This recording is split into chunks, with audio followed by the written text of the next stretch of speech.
On the table today at Squirrel Stampede, we're checking out the all-new LEGO Indiana Jones Temple of the Golden Idol. And introducing Ginger Anna Jones, our hamster squirrel. She's gonna go on through and see if she can find some various treats throughout the temple. We have delicious Honey Nut Cheerios scattered throughout, crisp carrots and lettuce, and the hard-to-find treasure of the frosted strawberry. So join Ginger Anna Jones, our hamster squirrel, through the maze.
And there goes Ginger. Well done, Ginger. Everybody give her a hand. Let's get on to this amazing build from Raiders of the Lost Ark. Squirrel Stampede! So let's talk about this epic LEGO build, Raiders of the Lost Ark Temple of the Golden Idol, set number 77015, 1,545 pieces. LEGO minifigures included, of course, LEGO Indiana Jones, his arch rival Belloc. I always just call this guy Doc Ock, but we'll go with Setipo. And one Jovito's warrior. On the back of the box, a stunning display of the temple, full of traps and tricks. Several contraptions are built into this set. Can Indy get through them all? We'll find out. Inside the box, one landscape booklet of instructions with a few fun facts up in front. And then, of course, all the stages of construction. Small sheet of stickers, 2 bag 1s, bag 2, just a little bit in 3, a lot going with 4. Then a few things to do in bag 5s, 6s, 7, 8, 9, and terrific 10 bags for the Temple of the Golden Idol. Let's find our way back to bag 1.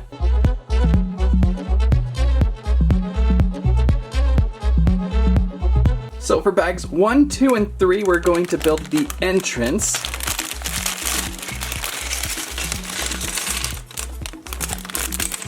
So we're probably going to see a lot of base building bricks.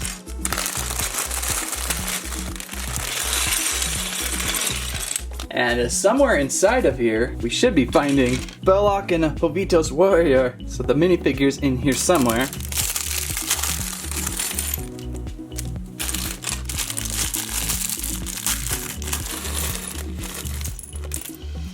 Where could they be? They must appear somewhere in bag number 2 or 3 then, as I don't see them. So let's construct up bag 1, see what we can build.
Okay, we've constructed the first tile wedge of the Temple of the Golden Idol, obviously featuring the entrance and the famous rolling ball. A little bit tricky in that ball mechanics. It took me a few seconds to figure out what they wanted to do with it, but it's attached to this dial.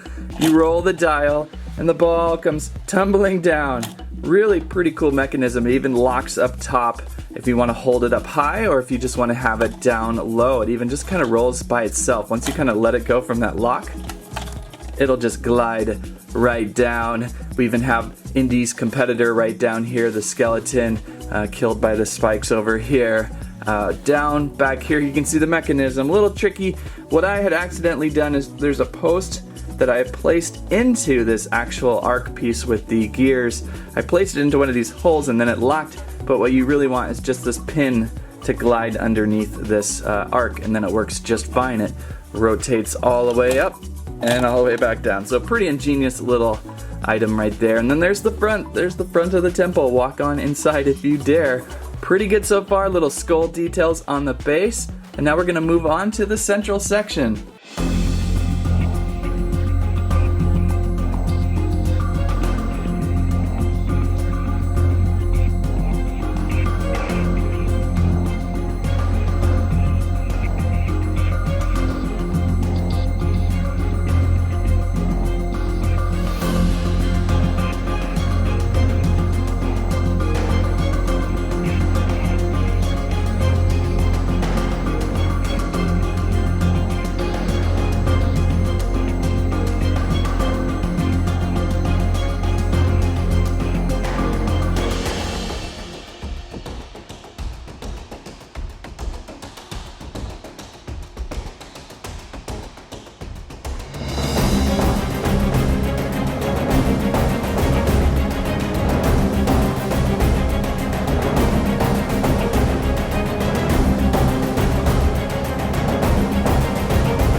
And constructed the center wedge of the temple, featuring a couple different dials. We have the all famous collapsible door over here. Right now it is down. I'll rotate this dial to lift it on up. It holds up tightly, and then when you're ready to slam it back down, give it a drop. We also have a dial that works the tree branch over the pit.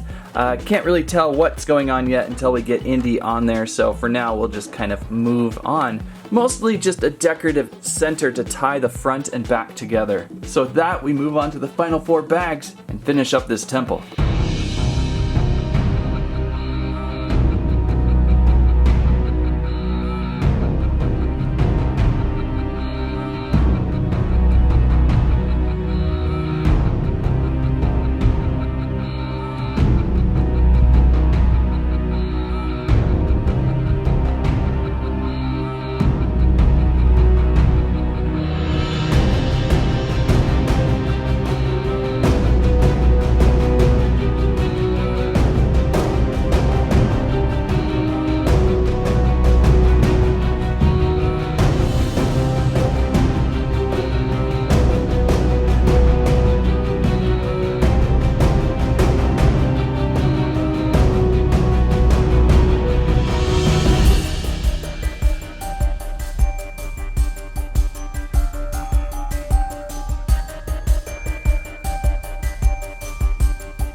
and constructed the final wedge build to the Temple of the Golden Idol. Probably the largest wedge section, taking up 4 bags of pieces, and some very frustrating results. I got 20 minutes behind in the build because these small 2 gray bricks were stuck together, and I assumed they were one next to that. And I sat there forever until I realized, wait, these could break apart. I almost had to sub in a few pieces from an Imperial mouse droid. What? But anyway, we got through it. It's probably the most visually interesting build wedge of this diorama, with all the wall faces. The height gives it a little more commanding presence, and then of course the all-important golden idol right there in the center square. The contraption's a little odd though. I don't know if I got it completely built right. Rotate the dial and you're going to get a light up effect right above the idol.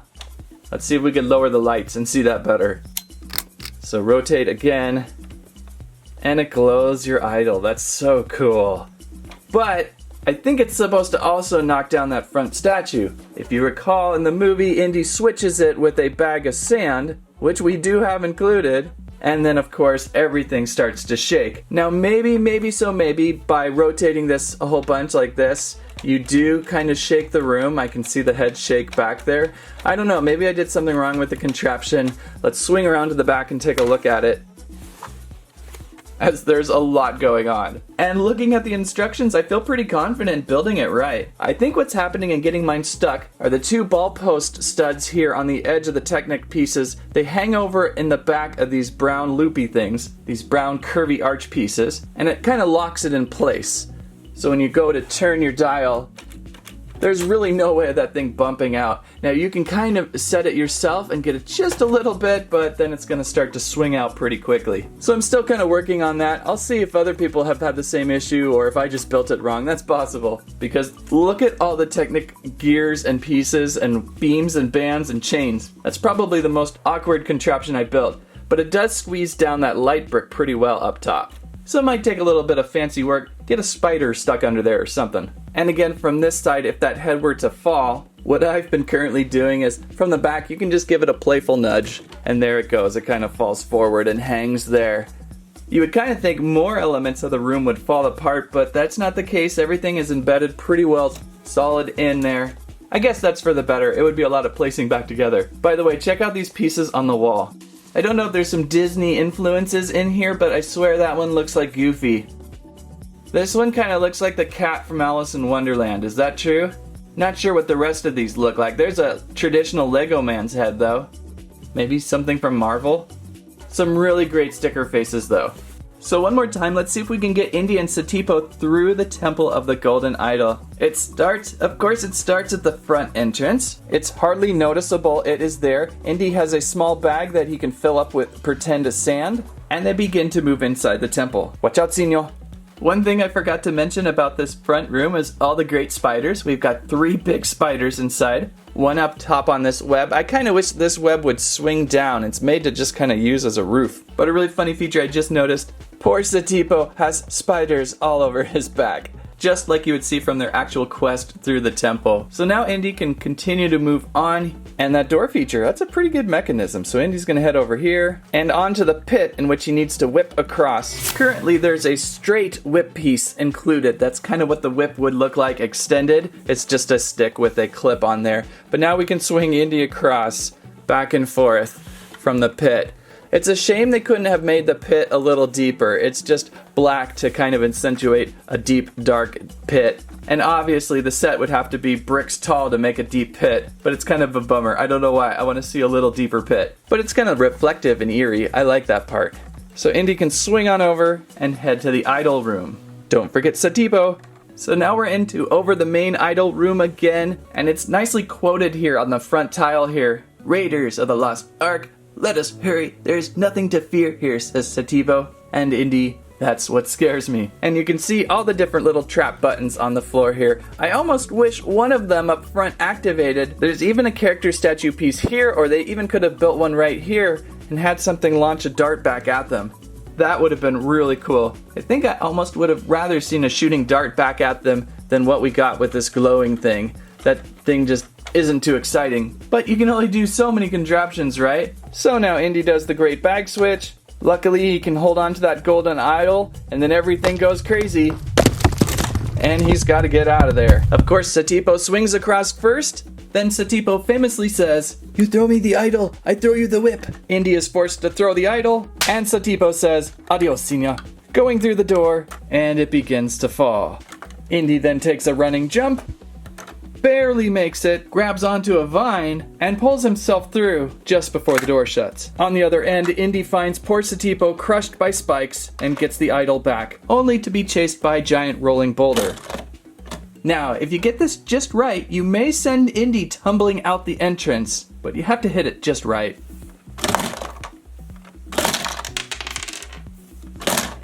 It may help removing this top entrance vine. It kind of blocks him back in. This is almost like the stair sled from Home Alone. Oh, we got him almost. It might have been perfect as the idol went flying into the hands of Indy's evil rival, Belloc. And he's hired one Jevito's warrior to chase Indy away. That, in a nutshell, is the Temple of the Golden Idol. And so that's your adventure. Pretty good set with lots of twists and turns. As for the minifigures, there's our Indiana Jones, our new modern Jones. I had only collected a few Indiana Jones characters from the first release about 10 years ago. Here is the Jones I still have, and it looks like they've added some hair on his hat this time around. I've got a little bit of hair coming off his hat. And so the older version did not have that, I believe, or at least in the figure I had. This was a Raiders Market figure Jones, so he's a little more roughed up. And from this side, I believe there's a different, we've got a spiderweb face there. So when he walks through the spiderwebs, you can also place that face piece on him. And if you notice Satipo back here, he's alive, he's alive. He had two faces too. He's got kind of his concerned face, ooh, and then his more like, there's spiders all over my back face. And then I think there's a third one where you put 4 mechanical arms on his back, but I'm not sure where that piece is. The Jevito's warrior character, I really wish we had at least 2 of these guys. I think 2 would have been really helpful. We could have placed them on sides of the gate here. So we just have 1 warrior there, with a bow and arrow and a more aggressive face paint there. And of course then we have Belloc here, kind of a plain Belloc figure. I wish we had a hairpiece included with him. I think that would have helped, but it's themed pretty well to the diorama. Do we have a head switch with him? We do not, but he is sweaty. And back onto a full-on view of the Temple of the Golden Idol. Obviously, its main attempt to be a full display model. It would work great on an accessible shelf where people could walk by and twist and turn the various dials and see what would happen, as most of the dials function pretty darn well. And that's the LEGO Raiders of the Lost Ark Temple of the Golden Idol build. What a display build and great contraptions throughout. If you like today's video, please give us a squike, a squirrelibe, squamment, your favorite contraption at the temple. Do you want to see Gingerana Jones return for more LEGO Indiana Jones sets? Let us know. Thank you so much for watching. That's what I have to say about that. No Gingerana Jones hamster squirrels were harmed in the making of this video. As you can see, Gingerana Jones is back into her habitat, her widely expansive habitat, as she explores places to place all her newly found treats. Thanks, Gingerana Jones, for joining in today. You worked that Temple of the Golden Idol like a pro.